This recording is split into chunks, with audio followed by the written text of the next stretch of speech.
I am a hypocrite.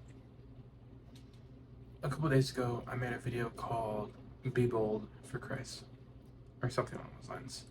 And I think it was the very next day, I was in a Christian club at school, and people were asked to share testimonies, and I was just struck with fear, and I felt ashamed and awkward, and I was scared of what other people might think of me. And then I didn't share my testimony, and I felt it really upon my heart to share it, and my flesh just would not allow me. And maybe this is just me, but if I don't share what's not okay about me, then over time it will become okay for me.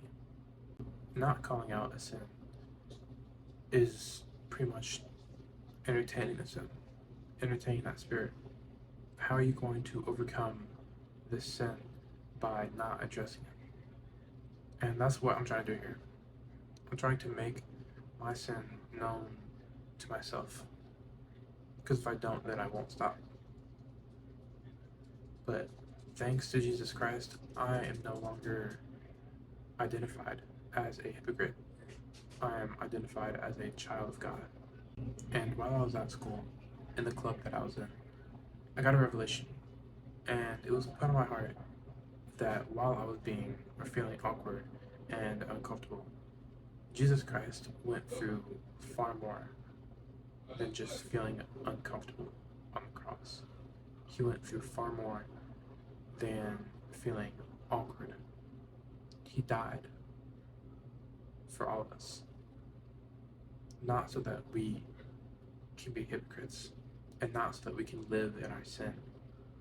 Jesus said, "Go and sin no more." I just want to ask all of you that are watching this to give your sin to God and stop making it your identity.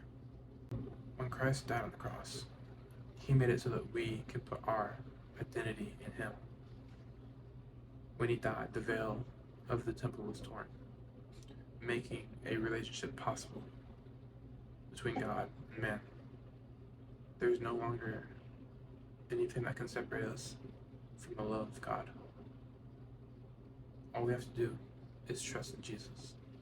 That's all. God bless.